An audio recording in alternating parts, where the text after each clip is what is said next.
Welcome back. We've been having a conversation, a very important one, of all the people around the world who are now going to be watching India land on the moon in just a few hours from now. You can well imagine that most of them will be hoping that India does not succeed. They don't want you to succeed. They haven't for many, many decades. And I'm not just talking about Pakistan in that context. But in this one, we certainly are. Because it is amazing to note over the course of the last 24 hours that not a single major Pakistan media outlet publication is talking about Chandrayaan. Now, the reasons for it might be obvious, because we're going to make them shiver.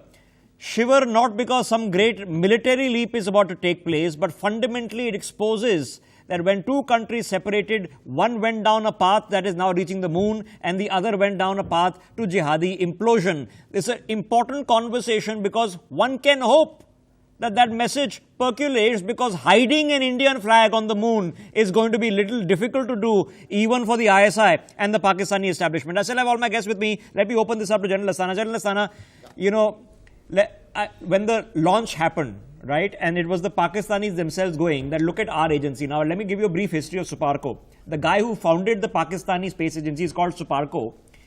He himself had to leave the country in exile because he was an Ahmadiyya, and in 71 the Pakistani constitution refused to recognize Ahmadiyyas as Muslims. So he had to flee the country. He's now had to go off to London.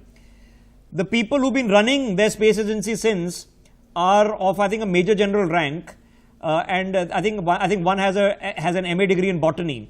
So the Pakistanis themselves are saying that with the generals trying to do a scientist job, how will we ever reach anywhere?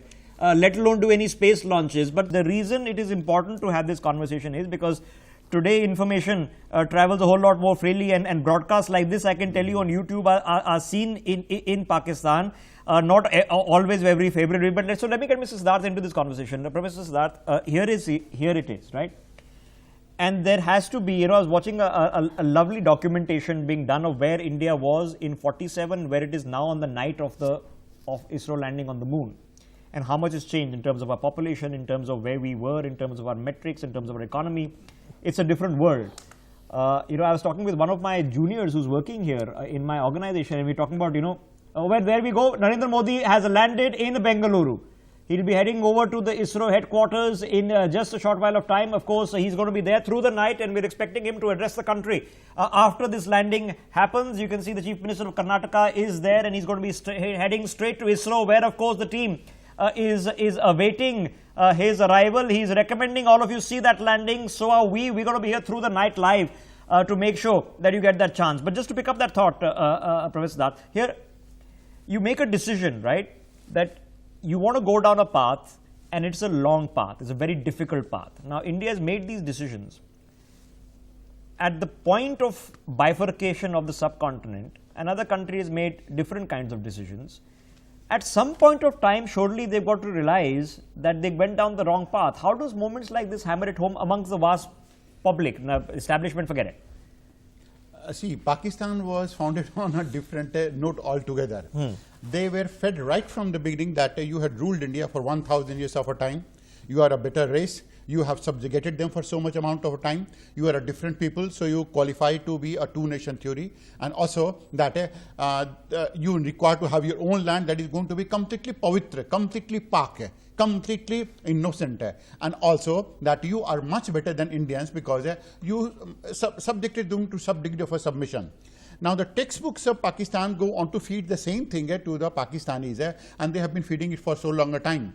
Now, even if you're going to be having a different type of a situation, assuming it to be so drastically, right, then the mindset of the Pakistanis, you cannot going to change because they are 100% convinced that they are born to rule India and they will continue to rule India. They are never going to tolerate. But something shatters the myth, right? Something had to shatter the myth that a Deng Xiaoping had to recognize in China that the Great Leap Forward ain't hacking it. Something had to shatter the myth in the Soviet Union when that brought the Berlin Wall down. Something shatters the myth. I'm hunting for that moment. Do you see one? They are not able to realize the fact that India can go on to progress, and that this progress is going to be completely against them. That is, the rockets are going to be used against them, as ASAT is going to be used. No, but we don't need to. Like I said, this is the very quintessential definition of soft power, that you do something that sends such a telling message that would have been unimaginable 70 years ago or hardly 20 years ago, and you can't imagine it because let's say that the Pakistani nuclear program also we know where they come from. Dr. John, coming to you in a second. General Asthana wants to fight a war at all. They will die of jail. General Asthana, go ahead. The reality here is, and the reason I've taken up this point of conversation is because it is a point of conversation. Let's not kid ourselves. You have a few hundred kilometers away from where we are sitting, people who are pulling out their nails right now, okay, because they've been so desperate in plotting and planning and they haven't come their way. The question needs to be answered that you have to see the light of enlightenment which is being shined in your eyes, that this is the future. This is the future of humanity. This is not the future of India or future of Pakistan. It's the future of humanity, and to jump in and embrace that future. So how is that liberated enlightenment ever going to come? Well, this is very difficult, largely because if you're going to see it all the way from the way they colonized India, they colonized India economically, but then later on they colonized India mentally, so that everything that was Western, we considered that everything was good.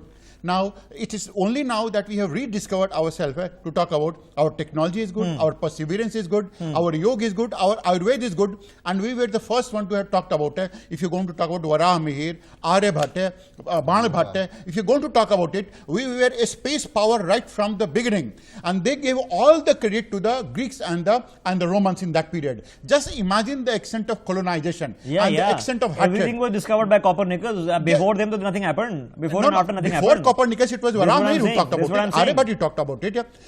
I just imagine Hanuman Chalisa that went on to gauge the complete distance between sun and earth. Imagine that happening here something like some 1,000 years back. Westerners and we know, and because we ourselves have been brainwashed. Khud nahi pata. Yes, right? Yes, I mean, I'm guaranteed a lot more people watching this broadcast right now know more about Copernicus and know there's a crater on the moon, the brightest one that's named after Copernicus, than they can tell you about Aryabhatta. I need to take a 1 minute break. We carry on this conversation on the other side. See you in a minute. We are also coming back, of course, with live visuals from ISRO. We have our reporters there standing by, getting us all the reactions from what is mission headquarters, where Prime Minister Modi is about to arrive. See you in a minute. For more such videos, subscribe to the NewsX YouTube channel, hit the bell icon.